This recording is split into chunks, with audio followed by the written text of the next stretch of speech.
আগামীকাল 21শে জুলাই পশ্চিমবাংলায় অঘোষিত একটা ধর্মঘট উচ্চাবিত হয়। আমরা জানি যখন কাল শাসক দলের কর্মী সমর্থকদের ভিড়ে গোটা কলকাতা স্তব্ধ থাকবে, ঠিক সেই সময়, ঠিক সেই দিন আমরা বৈধভাবে নিযুক্ত শিক্ষক শিক্ষিকারা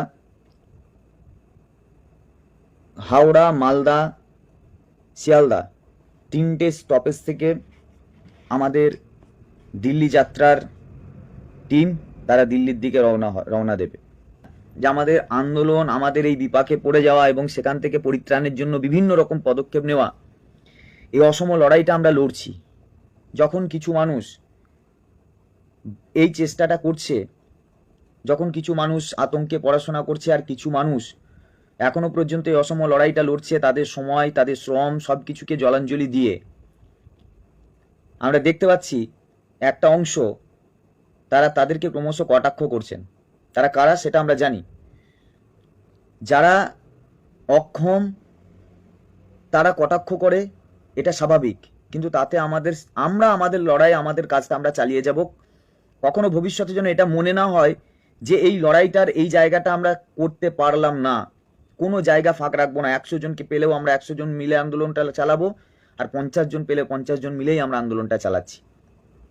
তাই কালকে 3:30টার সময় শিয়ালদা স্টেশন থেকে মেট্রোর সাউথ সেকশন মেট্রোর সামনে যারা যাচ্ছেন তাদেরকে যারা সম্বর্ধনা দেবেন তারা অবশ্যই আসবেন। যারা বাড়িতে যেতে পারছেন না তারা আসুন। 3:30টার সময় প্রেস বিবৃতি দিয়ে তারা যাবে। এবং আপনারা জানেন এই সময়টাকে আমরা কেন বেছে নিয়েছি, কারণ এই সময় পার্লামেন্টের অধিবেশন চলছে। মানে 21 তারিখ থেকে শুরু হচ্ছে।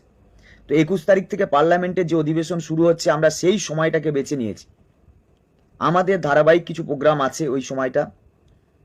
রামলীলা ময়দানে আমাদের ধর্ণা অবস্থানটা যেমন চলবে, সেই ধর্ণা অবস্থান থেকে আমরা বিভিন্ন বিশেষ ব্যক্তিত্বদের সঙ্গে সাক্ষাৎ করার চেষ্টা করছি। আমাদের সমস্যা নিয়ে মানে যাচ্ছি, তাদের কাছে যাচ্ছি, রাষ্ট্রপতির কাছে ডেপুটেশনে যাচ্ছি, প্রধানমন্ত্রী এবং বিরোধী দলনেতার কাছে, এবং আরও দিল্লির যারা রেপুটেড লোকজন, যারা নোন ফেস, তাদের কাছে পর্যন্ত আমরা যাচ্ছি।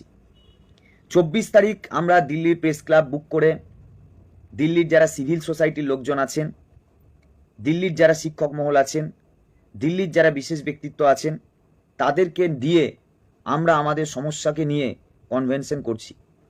পাশাপাশি আমাদের যে সমস্যা, সেই সমস্যাগুলো যাতে বিশেষ বিশেষ জায়গায় বিশেষ বিশেষ মানুষের কাছে পৌঁছাতে পারি, তার জন্য আমরা অজস্র লিফলেট নিয়ে তাদের কাছে কাছে পৌঁছাচ্ছি।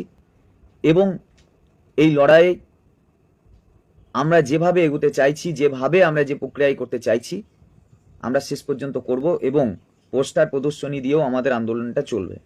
পার্লামেন্টে যেহেতু অধিবেশন চলছে, পশ্চিমবাংলার প্রচুর এমপি তারাও পার্লামেন্টের মধ্যে থাকবে। আশা করব আমাদের এই সমস্যার কথা তারাও যাতে চর্চার মধ্যে আনে। যারা বিধানসভায় আনেনি তারা লোকসভায় আনবে, আমরা জানি না। তবে আমরা কেউ চাক বা না চাক, লোকসভায় আমরা আমাদের সমস্যার কথা তোলানোর চেষ্টা চালাচ্ছি এবং চর্চা না হলেও আমাদের কথা উঠবে, এই রকম আমরা পরিস্থিতি তৈরি করছি এবং আশা করছি এটা উঠবে।